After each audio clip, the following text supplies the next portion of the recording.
Hello everyone, नाम सचिन खेवाल है और मैं आप सभी का स्वागत करता हूं मेरे इस channel the exam in life पर।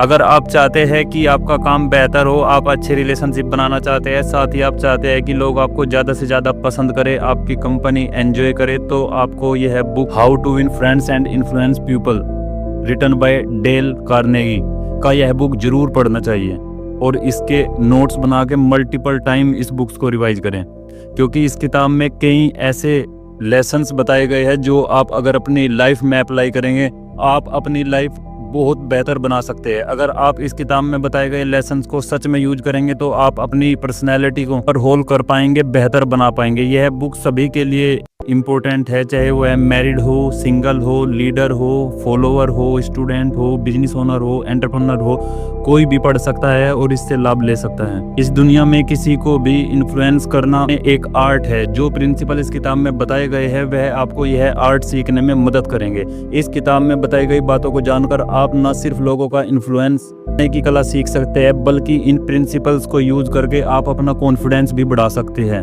लेकिन हाँ, यह तभी हो पाएगा जब आप इन प्रिंसिपल्स को रियल लाइफ में प्रैक्टिस करेंगे, क्योंकि इन प्रिंसिपल्स को यूज करके आप अपने आसपास के लोगों से अपना भाव बढ़ा सकते हैं। तो चलिए सबसे पहले ऐसी ही टेक्निक पर बात करते हैं जिसका यूज करके किसी भी सिचुएशन को आसानी से हैंडल कर सकें।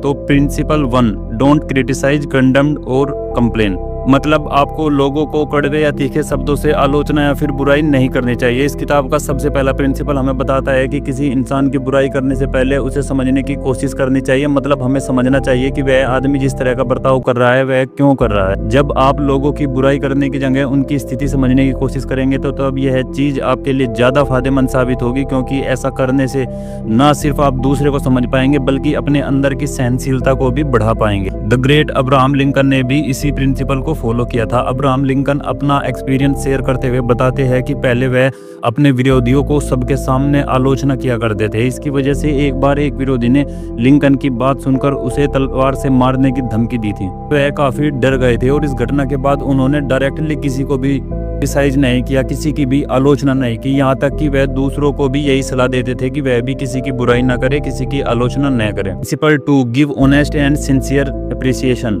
मतलब आपको पूरी ईमानदारी और साफ मन के साथ दूसरों को प्रोत्साहित करना चाहिए। किसी भी इंसान से कुछ भी करवाने का एक आसान लेकिन बहुत ही फायदेमंद तरीका है उस इंसान की साफ मन से तारीफ करना, क्योंकि तारीफ सुनना हर किसी को अच्छा लगता है। जब कोई किसी की तहे दिल से तारीफ करता है तो वह तारीफ उस इंसान के दिल पर अपनी गहरी छाप छोड़ती है। की गई एक तारीफ उस इंसान के दिल से जिंदगी भर याद रहती है। इसलिए जब आप उसे कुछ करने के लिए कहते हैं तो वह खुशी खुशी आपका काम करने के लिए तैयार हो जाता है। अगर आप इस प्रिंसिपल को एक एग्जाम्पल के साथ समझाऊं तो एक बार एक कंस्ट्रक्शन साइट पर मैनेजर के कहने पर मजदूर उसके सामने सेफ्टी हेलमेट लगा लेते थे, लेकिन जैसे ही वह अपनी नजर किसी दूसरे काम पर लगाते तो वह अपना हेलमेट निकाल देते थे। मैनेजर को यह बात पता चल गई, इसलिए उन्होंने मजदूरों को हेलमेट लगाने के लिए फोर्स करने की बजाय दूसरा तरीका निकाला। मजदूरों को हेलमेट लगाने के लिए डांटने की जगह मैनेजर ने उनसे पूछा कि क्या आप कोई हेलमेट अच्छे नहीं लग रहे हैं, क्या इनकी फिटिंग अच्छी नहीं है। साथ ही मैनेजर ने यह भी कहा कि अगर दोनों में से कोई भी बात नहीं है तो आपको अपनी सेफ्टी के लिए हेलमेट्स पहनना चाहिए, क्योंकि वह नहीं चाहते थे कि उनके कीमती वर्कर्स को चोट लगे। मैनेजर ने जब अपने मजदूरों को अपने लिए कीमती कहा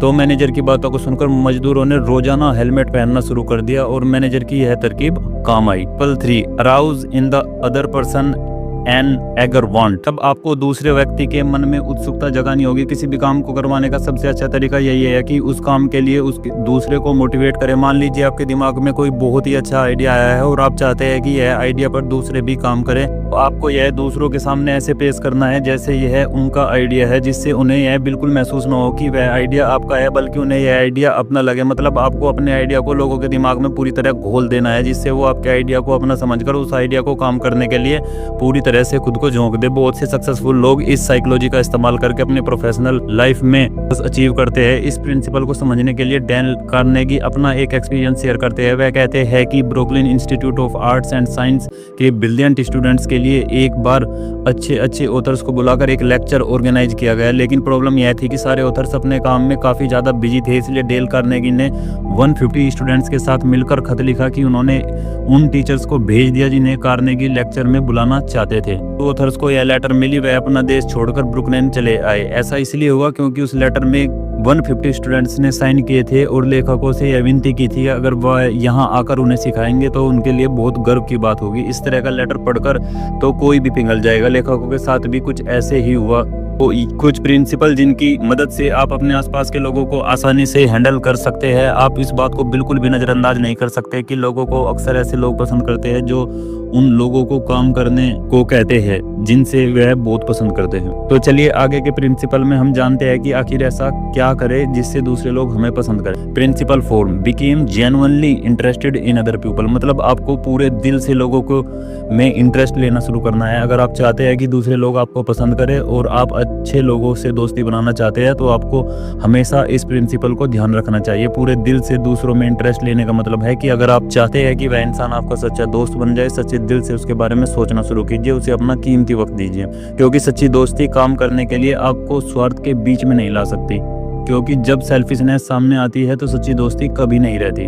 अगर आप साफ मन से किसी की मदद करेंगे या उसमें इंटरेस्ट लेंगे तभी आपकी दोस्ती हमेशा के लिए कायम हो पाएगी। अगर मैं इस प्रिंसिपल को और बेहतर तरीके से समझाने की कोशिश करूं तो आप इमेजिन कीजिए कि आप किसी फॉरेनर से दोस्ती करने की सोच रहे हैं। अगर मैं बताऊं, अगर आप उसकी भाषा में बात करेंगे तो उसे अच्छा लगेगा। इसका मतलब यह बिल्कुल नहीं है कि आप अपने अस्तित्व को भूलकर दूसरे की तरह बन जाइए, बल्कि हम दूसरों को समझने के लिए उसकी ध्यान से देखना जरूरी है, उनकी बातों को समझने की कोशिश करना जरूरी है। Principle 5, remember the name of the person. हर इंसान के लिए उसका नाम बहुत जरूरी होता है। अगर किसी के लिए अपना नाम जरूरी नहीं होता तो वह नहीं चाहता कि वह उसका नाम हमेशा के लिए अमर हो जाए या फिर पूरी दुनिया में उसका नाम रोशन हो जाए। फेमस राइटर शेक्सपियर ने एक बहुत ही खूब कहा है कि व्हाट्स इन द नेम, कि नाम में क्या रखा है। लेकिन शायद साहब यह बात सोचना भूल गए कि हर इंसान के लिए उसका नाम सबसे ज्यादा जरूरी होता है, क्योंकि नाम ही वह चीज है जो एक आदमी को दूसरे आदमी से अलग बनाती है। इसलिए अगर हम किसी इंसान को उसका नाम लेकर बुलाएंगे तो वह ज्यादा फायदेमंद होगा।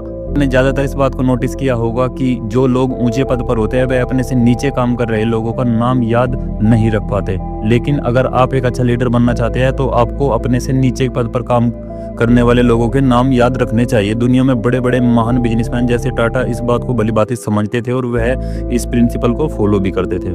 Principal 6, talk in terms of others person interest.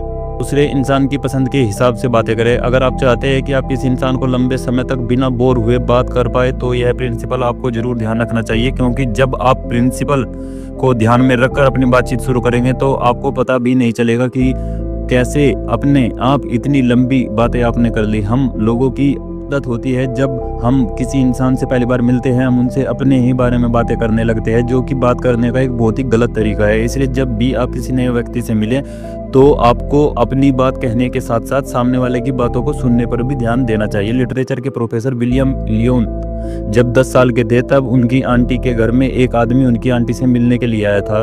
William वहीं पर खेल रहे थे, तब उन्होंने बोट बहुत ही ज्यादा पसंद थी। उस आदमी ने कुछ देर आंटी से बात की और फिर उन्होंने विलियम से बात करना शुरू कर दिया। जैसे ही उस आदमी ने विलियम से बात करना शुरू कर दिया वैसे ही विलियम ने उस आदमी को अपनी बोट के बारे में बताना शुरू कर दिया। जितनी जानकारी वह बोट के बारे में रखते थे शायद उन्होंने सारी बात बता रही थी, लेकिन वह आदमी बड़े ही दिलचस्पी के साथ विलियम की हर बात को सुन रहा था। बातचीत पूरी हो जाने के बाद जब वह व्यक्ति वापस चले गए तब छोटे विलियम ने अपनी आंटी से उस आदमी की तारीफ करना शुरू किया और कहने लगे कि आदमी तो बहुत अच्छा है क्योंकि इन्होंने भी मेरी तरह बोट बहुत पसंद है।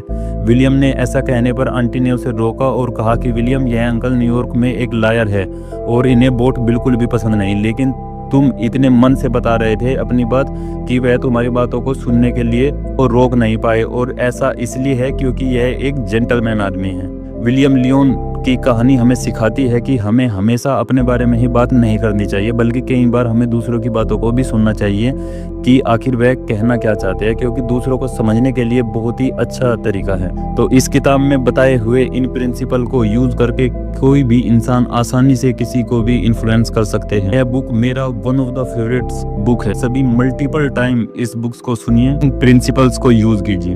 Thank you so much. को यह बुक समरी पसंद आया हो तो लाइक, शेयर और कमेंट जरूर करें। Thank you.